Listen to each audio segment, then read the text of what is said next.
Okay, on to number 6 here. So I'm just going to kind of give some overviews things for this. I'll walk through each instruction, but um, I'm not going to go through sort of the whole thing in depth quite as much here since it's a long problem. So this is just trying to get you to understand what these instructions do and update the registers as necessary. And I think it is set up so that you basically update each register once and don't have to update them more than once. It says don't update the PC each time. Each time, of course, the PC would increment by either 2 or 4, depending on how big the instruction was. But that's going to be for every instruction, and I didn't want you to have to update that every single time.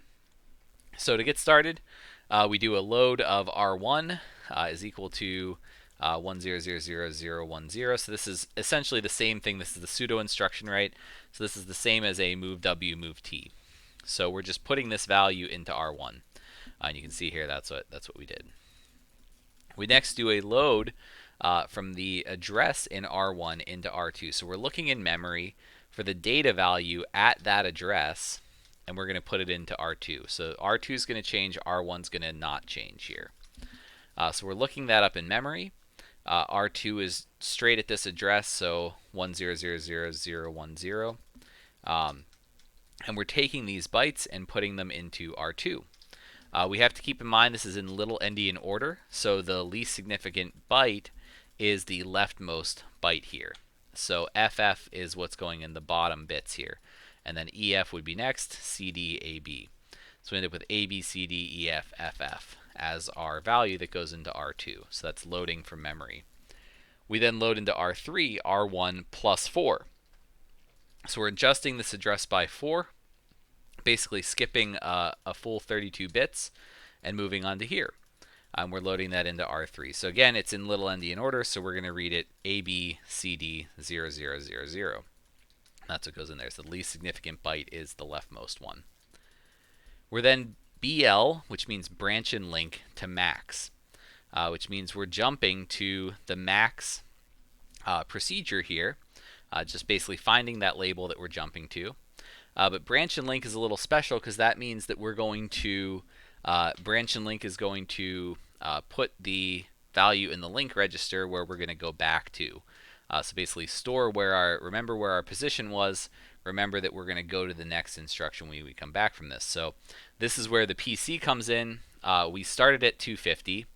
That's sort of given to us by R15, which is the PC. So our first instruction address was 250. We're assuming that each of these are 32-bit instructions here, though we can validate that by looking at the manual. So we have 250, 254, 258, 25C, 260. So we're just incrementing by 4 each time. It says you can assume each instruction is 32 bits. And we're incrementing by 4. 4 bytes is equal to 32 bits. That gets us to sub S is at 260. So that's what's going to go in our link register, is that whenever we're done with max, we're going to jump back to this sub S instruction. And that's how we would get the address of that instruction, by just incrementing by 4 bytes each time. So next up, we would jump to max here. We do a comparison on R2 and R3. That updates the NZCV bits. You can see the notes for how to determine what those are, but we're essentially just subtracting R2 and R3 here. R2 is definitely bigger than R3, so we'd end up with something non-zero, non-negative, and we may have a carry bit there, depending on what the values are. And it looks like we do have an unsigned carry, but not a signed carry. We then branch if it's less than or equal to. So if R2 was less than R3, we branch to second. We go to first instead, since it's not less than or equal to. It's not less than, it's greater than. So we would move R0 into R2. So this R0 is basically a quick way for me to check, did you get that comparison correct? And then we're going to branch to done, which just does BXLR. BXLR is branch to the value in the link register, which is R14. So we go back to 260. We then do the sub S. A sub with an S on the end updates the status values. So we're subtracting R4, or we're subtracting into R4 the values R2 and R0. They're the same. So N is going to be 0, Z is going to be 1. C, we do have unsigned overflow, and B, we do not have signed overflow. This just moves 1 into R5. It's a move W. Pretty easy there. This is a left logical shift left. So remember that L in front is logical, not left. The one at the end is where it says left or right. So this is shifting by 4 the value in R5 and putting it in R6. So just moving that 1 over by 4 bits.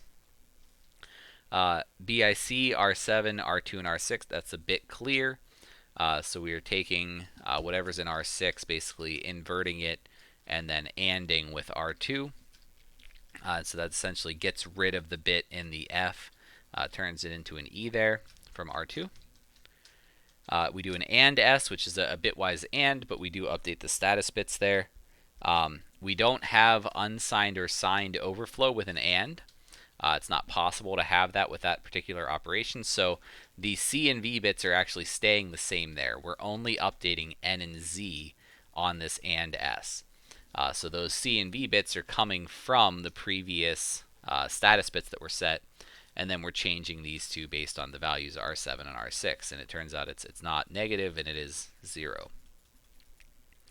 Then we have an ROR, a rotate right by 12 bits. So we're just shifting around the value in R3 and putting it in R9, shifting it to the right in this case, and rotating around to the left side if we shift it off of the right. A rev, which is just reversing the bits, reversing the bytes. R bit reversing the bits, so that's something to look up in the course notes and make sure you understand what those are. An add S, which is again setting the status bits. Adding R3 and R9, we end up with a negative value and no other bits set.